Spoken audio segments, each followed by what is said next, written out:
Hola, bienvenidos amigos y amigas. Es un placer que nos escuches en este momento. Nosotros somos estudiantes de la clase Historia de Honduras en la Universidad Católica de Honduras, Nuestra Señora Reina de la Paz.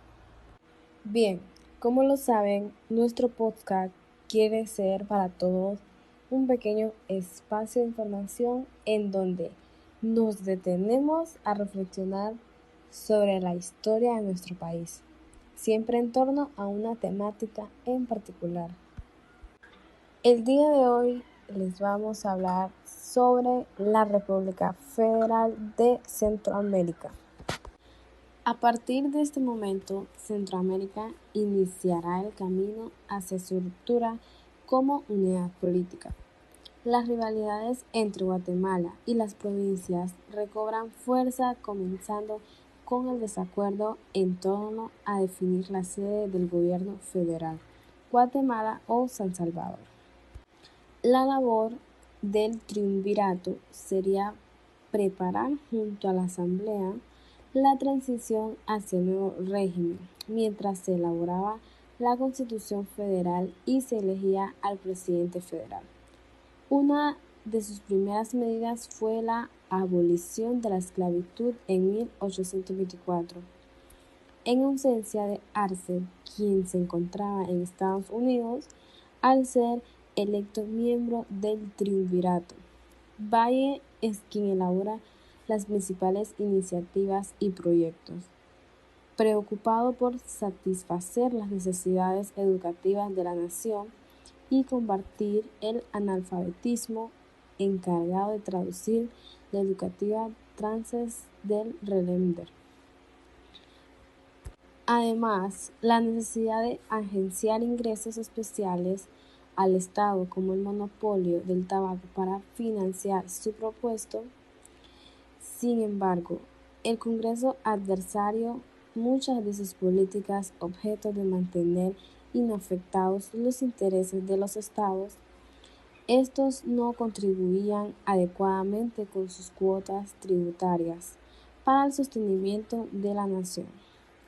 El 22 de noviembre de 1824, la Constitución fue firmada por los miembros de la Asamblea y es promulgada el 10 de abril de 1825.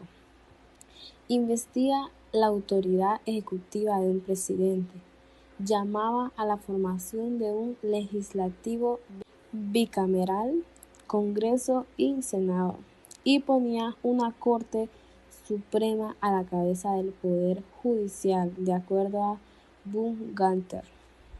Por cada 15.000 habitantes, Guatemala contaba con 36 votos, El Salvador con 18, Honduras con 12, Nicaragua con 12 y Costa Rica con 1.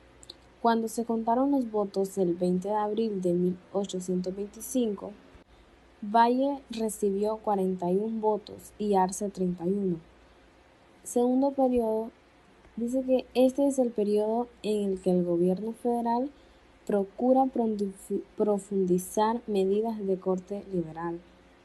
Morazán pretendía proteger la manufactura, canal interoceánico, por ruptura del monopolio comercial del retén. Los exportadores e importadores guatemaltecos, en lo educativo, impulsar la instrucción pública sin la injerencia de la Iglesia.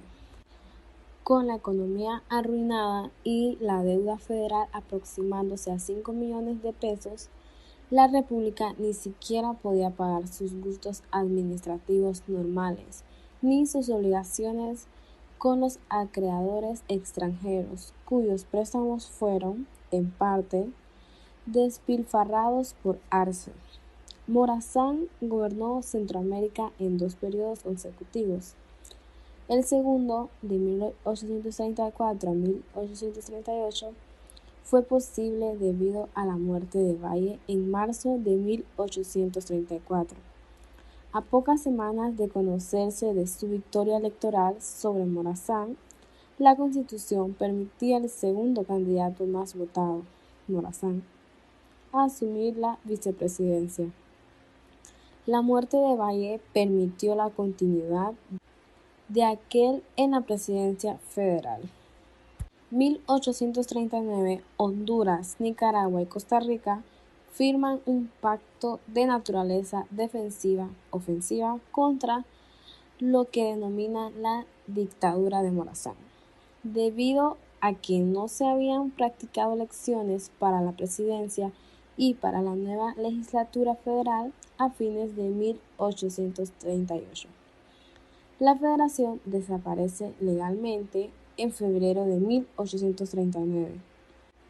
En abril de ese año, Carrera ocupa definitivamente la ciudad de Guatemala y en enero de 1840 invade al estado de Los Altos.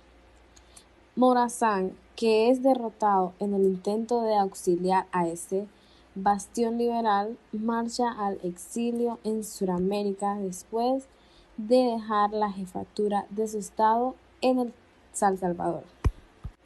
En 1841, las temerarias incursiones beliceflas amenazando a la soberanía de Centroamérica en la costa de la Mosquitia hace regresar a Morazán. Ha proclamado el jefe de Estado. Ahí prepara la transición de ese Estado al régimen democrático luego del derrocamiento del dictador Braulio Carrillo Racelos y egoísmos políticos de sus partidarios, las más amenazas de invasión de Carrera sobre Costa Rica derivaron en la traición que los condujo al fusilamiento del 15 de septiembre de 1842. Con la muerte de Morazán concluye el más grande intento de integración económica y política de Centroamérica. ¿Qué firmaban Honduras, Costa Rica y Nicaragua? Firmaban un pacto de naturaleza defensiva o ofensiva contra lo que denomina la dictadura de Morazán. Y así culminamos la temática de hoy. Espero que les haya gustado un poco sobre lo que hablé de nuestra historia. Muy bien, esto ha sido todo por el día de hoy. Esperamos que se lleven otro pedacito de la historia de nuestro país con ustedes. Nos escuchamos en el próximo podcast. Esto es Historia de Honduras. Hasta la próxima.